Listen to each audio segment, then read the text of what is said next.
Здравейте и добре дошли във винарска изба Върбовка. Аз съм Лора Пенева и заедно с брат ми Калян ще ви покажем къде правим нашата магия, да видите едно историческо място, което е много важно за българското винарство. Добре дошли да разгледате. Заповядайте. За традициите във виноправенето в нашия регион свидетелства тази римска стела, която е открита тук на място в избата. Ако може да видите, тук под рамката на тази стела са изобразени гроздове. Това е надгробна плоча на местен феодал и на неговото семейство. Няма по-сигурно доказателство за това, че виното се е правило по тези земи доста преди нас.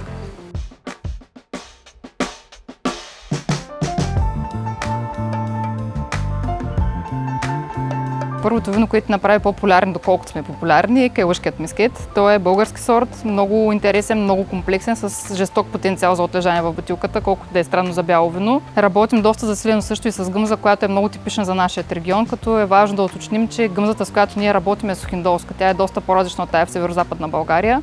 Работим естествено и с международни сортове, като всичко при нас е в лимитирани серии и до голяма степен наистина можем да кажем, че е цяло ръчен труд.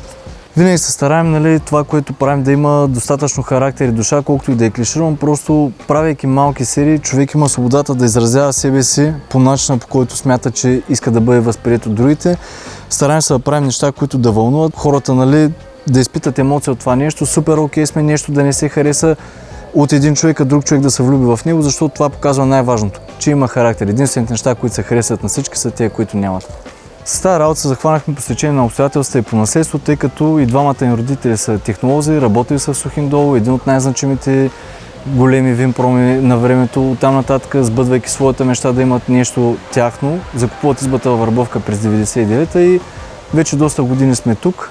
Никога не сме били притискани да се включим в семейния бизнес, просто виждайки това, което носи на хората като емоция и като радост произведението на нашите родители.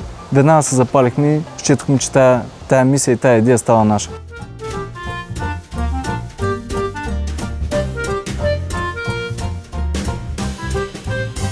Нашето участие пряко с Калян се случи малко по-късно, тъй като през 2015 година загубихме баща ни в инцидент, много неочаквано. Живота ни се завъртя наистина на 180 градуса и решихме, че е време да се приберем вкъщи и да помогнем на мама с каквото можем.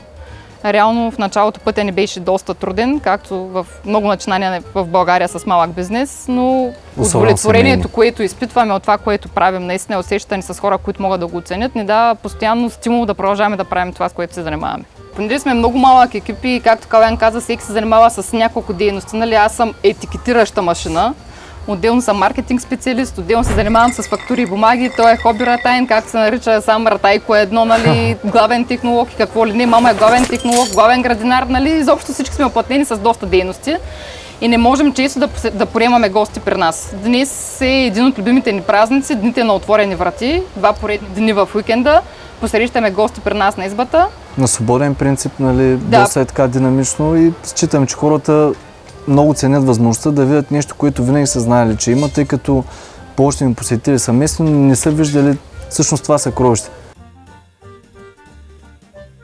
Като цяло серията, на която може би най-много държим, макар че не е хубаво да делим вината както пред децата, е серията ни от български сортове Native. В нея е нашия, така да наречем, флагман кайлъшкият мискет, който беше първото вино, което ни направи по-популярни, доколкото сме популярни. Миналата седмица имахме огромното удоволствие да направим вертикална дегустация на 8 поредни реколти, като ние към момента сме единствената изба, която има такава проследимост във времето как се развива кайлъшкият мискет. В тази серия естествено е гъмзата, работим с рубин, работим с международни сортове, като мускато тунел, шардоне, алиготе, мерло, каберне совиньон. Калян като технолог може да разкаже малко повече за творенията си. И това, което мога да кажа, че стараем се с нестандартен подход да постигаме вина, които се отличават от масовия вкус и това със себе си винаги носи резултати, които не винаги са еднозначни, но искрена радост изпитваме, когато едно и също вино получи силно негативна и силно позитивна оценка, поради простата причина, че това, което се харесва на всички, обикновено му липсва най-важното – характера. А иначе по отношение на сериите, много се гордеем с новата ни кларинка, това е изключително свежо попълнение в модерния за сегашните времена стил на кларе. Кларето е леко червено вино, а калинката на етикета ознаменува факта, че около 2 часа чистих калинки Държа да отбележа, че нито една калинка не е пострадала при производството на това вино. Серията е много кежане, серията ни от международни сортове, звучи някак скучно и прозаично, но всъщност това са изключително интересни вина с много така ярка индивидуалност и искрено се гордеем и с тях и разбира се, апогея на усилията ни от последните години, освен кювето, което го няма в кадра, защото изчезва като го пуснем веднага, е тая серия 90-25 върбовка, тъй като нейната цел беше да отпразнуваме с едни вина, които са по-нестандартни, които са извън това, което обичайно правим. Един специален за нас изключително повод и то е 90 години от създание на нашата изба и 25 години откакто нашето семейство е там. Вътре имаме Шардоне и Леготе, което е отежало с акация, Розе Каберне Совиньон отежало с акация и Гъмза и Рубин. Трите вина са реколта 24-та, изключително нестандартни, много така ярки. Смятаме, че са така адекватен начин за този специален повод да бъде отпразнуван. Този контур, който може би виждате, е реално местността Чатала, която се намира точно срещу избата и реално е единственият свидетел на създаването и живота на винарска изба Върбовка.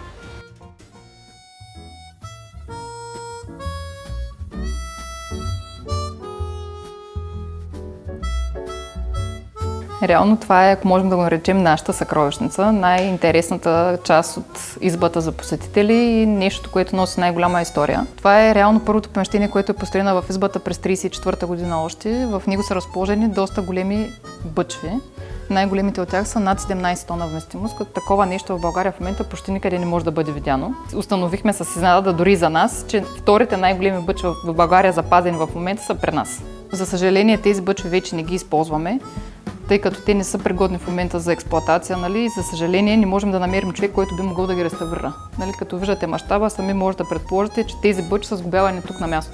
Иначе това е първото помещение, което започва живота на избата, построено през 1934, стартирано е по инициатива на потребителска кооперация ГРОС, т.е. нали, живота на тази изба започва като една съвместна частна инициатива. Нас това е изключително много нарада, защото още в този далечен момент хората са разбрали, че заедно успехите са много по-постижими.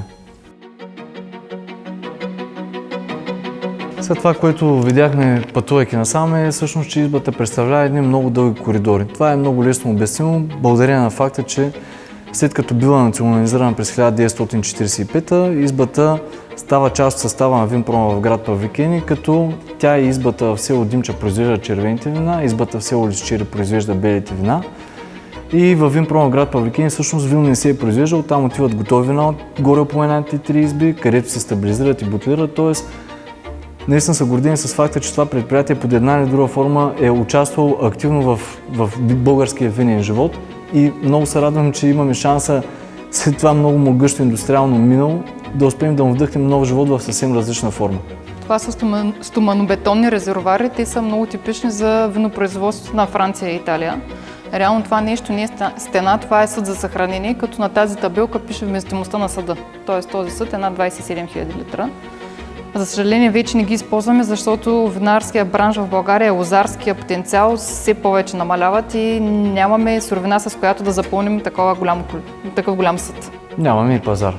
Да, естествено реализацията е трудна, затова работим всичко вече в много лимитирани серии, всичко, както казахме, е ръчен труд, даже тук зад нас са малките гроздомелачки, на които реално смиламе гроздето. Всичко се бере на касетки. Произвеждаме също и наливни вина, с които много се гордим, работим с няколко заведения в региона, страхотни партньори са ни, просто за нас е искрена радост, че все още са останали нормални, стойностни хора, които могат да оценят достойно труда на другия и имат желание да представят местен продукт с добра стойност.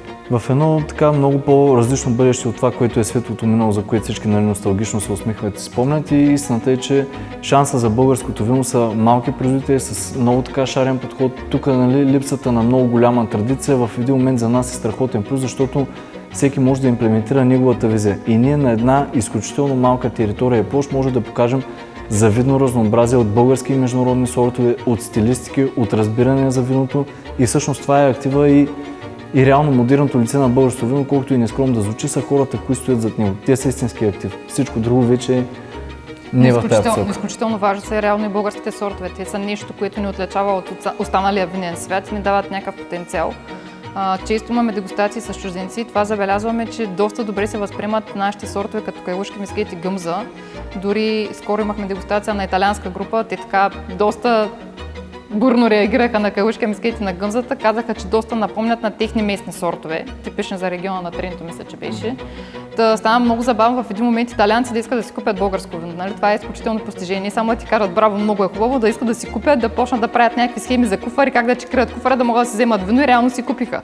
Така че наистина искрено вярвам, че потенциала на българското вино е освен разнообразието и да се набляга повече на българските сортове.